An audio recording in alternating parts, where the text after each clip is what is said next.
7 मई 2025 की वो रात, जब पहलगाम में धर्म पूछकर मासूमों के सुहाग गुजारने वाले आतंकी सरहद के उस पार पाकिस्तान की ज़मीन पर अपने ठिकानों में बेखबर सो रहे थे। उन्हें ज़रा भी अंदाज़ा नहीं था कि ये रात उनकी ज़िंदगी की आखिरी रात साबित होने वाली है। रात लगभग 1:05 से 1:30 के बीच पाकिस्तान के सियालकोट, मुरीद के और बहावलपुर और पीओके के मुजफ्फराबाद, कोटली और भिंबर में मौजूद आतंकी ठिकानों पर एक साथ सटीक हमले किए गए। लश्कर-ए-तैयबा, जैश-ए-मोहम्मद और हिजबुल मुजाहिदीन के कुल 9 ठिकानों पर 24 मिसाइलें और कई बम बरसाए गए।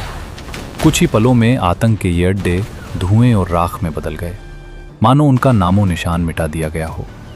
लेकिन भारत का ये जवाब सिर्फ मिसाइलों का जवाब नहीं था। ये बदला था हर उस विधवा के आंसू का जिसके माथे का सिंदूर इन आतंकियों ने उजाड़ा था। ये बदला था उन मासूम बच्चों की खामोश चीखों का जिनसे उनके पिता छीन लिए गए। ये बदला था उन आकाओं को दिया गया संदेश जो निर्दोषों को मारकर कायरता की जीत समझते थे। जिस देश की धरती पर एक माँ से कहा गया, तुझे नहीं मारेंगे, तू जिंदा रहकर जाकर हिंदुस्तान को बताना, मोदी को बताना कि हमने तेरे पति को मार दिया। उसी देश को भारत ने जवाब दिया, 9 ठिकानों पर गिरी गर्जनाओं से। रावलपिंडी से लेकर बहावलपुर तक, मुजफ्फराबाद से लेकर मीरपुर तक आतंक के ठिकानों को राख में बदल दिया गया। ये कार्रवाई 2016 की सर्जिकल स्ट्राइक और 2019 की बालाकोट एयर स्ट्राइक से भी कहीं बड़ी थी। ये भारत का अब तक का सबसे सटीक, सबसे निर्णायक और सबसे प्रभावी जवाब था। इस ऑपरेशन का नाम था ऑपरेशन सिंदूर। तो चलिए अब लौटते हैं उस पल पर जहां से ये आग भड़की थी, पहलगाम की उस घटियों में जब आतंक ने इंसानियत को ललकारा था। अब देखिए पहलगाम हमला, शुरुआत से साजिश तक, और कैसे उस एक रात ने भारत के सबसे बड़े जवाब की कहानी लिख दी। 22 अप्रैल 2025 को जम्मू कश्मीर की पहलगाम की बैसरन वैली, जो अनंतनाग ज़िले से करीब 6 किलोमीटर दूर स्थित एक बेहद खूबसूरत टूरिस्ट स्पॉट है और जिसे लोग मिनी स्विट्ज़रलैंड कहते हैं, उस दिन सैकड़ों टूरिस्टों से भरी हुई थी। चारों तरफ बर्फ से ढकी चोटियां और देवदार के लंबे लंबे पेड़ों का घना जंगल था। लोग अपने परिवार के साथ हंसते बोलते घूम रहे थे। कोई नई नई शादी के बाद हनीमून मनाने आया था, तो कोई बच्चों के साथ जिंदगी के खुशहाल पल जी रहा था। तभी अचानक देवदार के जंगल से 5 से 6 लोग निकलकर घाटी में घुस आए। कुछ ने सेना और पुलिस जैसी वर्दी पहन रखी थी, लेकिन असल में वो बेरहम आतंकी थे जिनके हाथों में AK-47 और M4 जैसी खतरनाक राइफलें थीं। आते ही एक आतंकी शुभम नाम के युवक के सामने आकर बंदूक तानते हुए चिल्लाया, बता तू हिंदू है या मुसलमान? डर से कांपते शुभम ने धीमी आवाज में कहा, हिंदू। बस इतना सुनते ही आतंकी ने गुस्से में अंधाधुंध गोलियां चला दी और शुभम वहीं गिर पड़ा।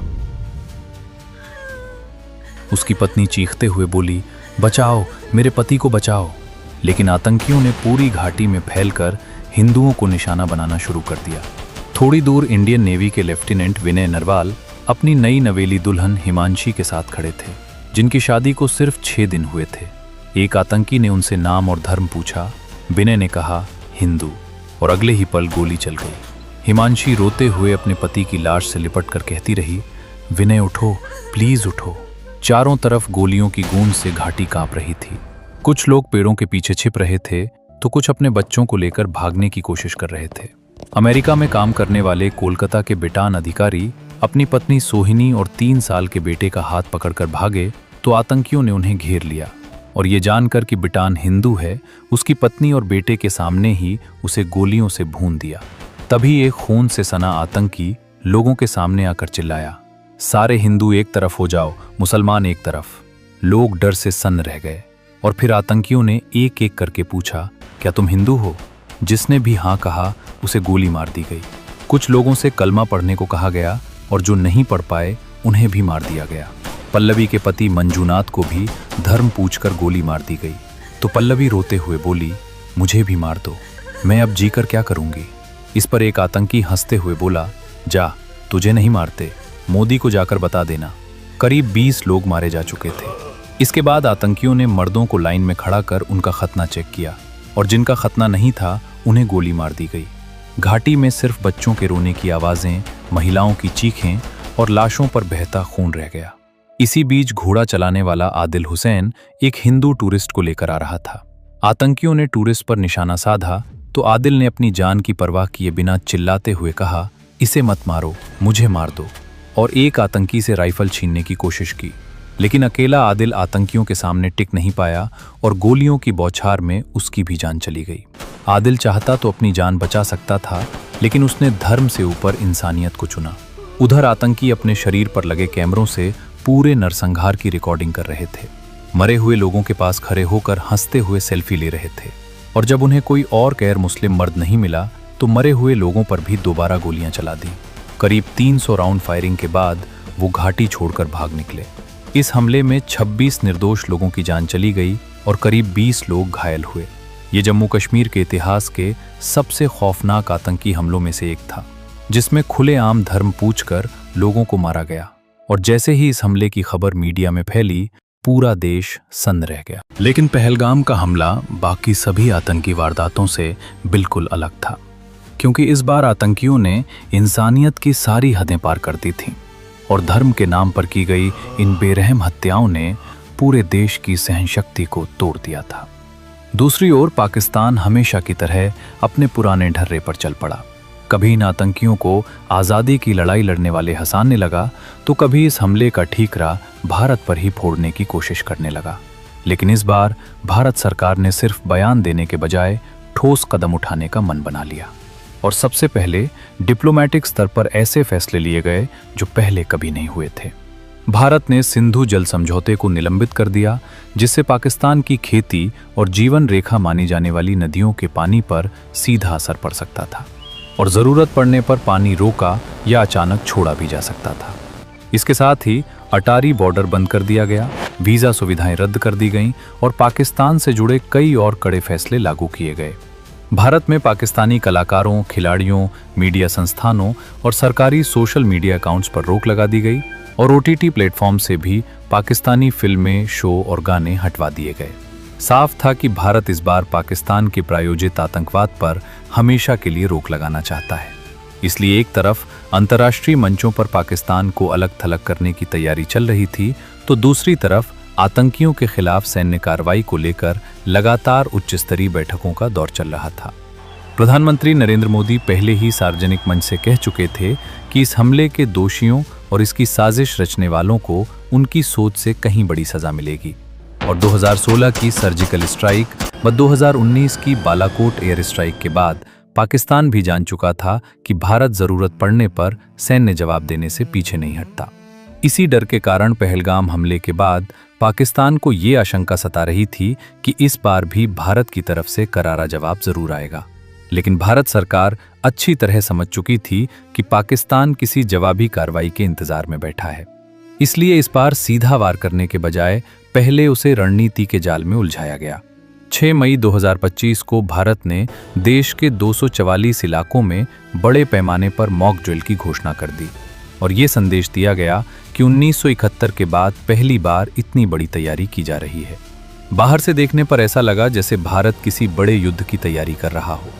पाकिस्तान ने इस घोषणा को ही असली तैयारी मान लिया और उसकी सेना हाई अलर्ट पर चली गई। खुफिया एजेंसियां भारत के अगले कदम को भांपने में जुट गईं। हर पोस्ट पर चौकसी बढ़ा दी गई। पाकिस्तान यही समझता रहा कि भारत खुली जंग की ओर बढ़ रहा है। लेकिन इसी शोर और भ्रम के बीच भारत ने चुपचाप ऑपरेशन सिंदूर की आखिरी तैयारी पूरी कर ली। दुश्मन की नजरें एक दिशा में लगी रहीं और भारत ने अपने असली वार की दिशा तय कर ली। ये पूरी चाल इसलिए चली गई ताकि पाकिस्तान आखिरी पल तक असली ऑपरेशन को समझ ही ना पाए और जब तक उसे हकीकत का अंदाजा होता तब तक ऑपरेशन सिंदूर शुरू होता। 19 अप्रैल 2025 दिल्ली के साउथ ब्लॉक में एक हाई लेवल मीटिंग चल रही थी। प्रधानमंत्री नरेंद्र मोदी, रक्षा मंत्री Rajnath Singh, NSA Ajit Doval, CDS general Anil Chauhan और तीनों सेनाओं के प्रमुख। कमरे में सन्नाटा था, लेकिन हर दिल में एक ही सवाल था, अब और कब तक। PM बोले, देश से आतंक का खात्मा करना है एक्शन कैसे होगा, कब होगा, ये फैसला अब सेनाएं खुद लेंगी। आपको पूरी आज़ादी है। इसके बाद शुरू हुआ खुफिया एजेंसियों का ऑपरेशन रॉ और NTRO। पाकिस्तान और POK में मौजूद आतंकी ठिकानों की रियल टाइम लोकेशन ट्रैक करने लगे। हर मूवमेंट, हर रेडियो सिग्नल, हर कैंप की हलचल, सब भारत की नज़र में था। 21 टारगेट्स आइडेंटिफाइड हुए। 21 ठिकानों में से 9 हाई वैल्यू टारगेट्स चुने गए, वही ठिकाने जहां से पुलवामा 26/11 पहलगाम जैसे हमलों की साजिश रची गई थी। पहलगाम में जिन महिलाओं का सिंदूर उजरा था, उनकी सूनी मांग भारत को सोने नहीं दे रही थी। इसीलिए इस मिशन का नाम रखा गया ऑपरेशन सिंदूर। ये सिर्फ एक मिलिट्री ऑपरेशन नहीं था, ये हर उस बहन के आंसुओं का बदला था जिसके सामने उसका सुहाग छीना गया था। 6 और 7 मई की रात आसमान शांत था, लेकिन तूफान उगने वाला था। राफेल, मिराज 2000 और सुखोई Su-30 MKI अपने अपने टारगेट के लिए उड़ान भर चुके थे। भारतीय सीमा के भीतर रहते हुए POK और पाकिस्तान के 9 आतंकी ठिकानों को निशाना बनाया जाना था। रात 1:05 पहला वार हुआ मुजफ्फराबाद में स्थित लश्कर-ए-तैयबा के सवाई नाला कैंप पर। वही कैंप जहां से सोनमर्ग, गुलमर्ग और पहलगाम के हत्यारे तैयार हुए थे। कुछ ही सेकंड में आतंक का अड्डा धुएं और राख में बदल चुका था। इसके बाद Syedna Bilal camp, Gulpur camp, Barnala camp और अब्बास कैंप, एक के बाद एक 5 आतंकी अड्डे POK में मिट्टी में मिला दिए गए। जो आतंकी कल तक भारत को धमकी देते थे, वो आज मलबे के नीचे दफन हो चुके थे। उसी समय भारतीय जेट्स ने पाकिस्तान के भीतर सियालकोट, मुरीदके और बहावलपुर में आतंक के ठिकानों को निशाना बनाया। मुरीदके का मरकज़-ए-तैयबा, जहां अजमल कसाब और 26 नवंबर के आतंकी तैयार हुए थे, अब इतिहास बन चुका था। अंतिम और सबसे बड़ा वार बहावलपुर स्थित जैश-ए-मोहम्मद के हेडक्वार्टर मरकज सुभान अल्लाह पर हुआ। यही से संसद हमला, पठानकोट, पुलवामा की साजिशें रची गई थीं। ब्रह्मोस की एक मार और आतंक की रीढ़ टूट गई।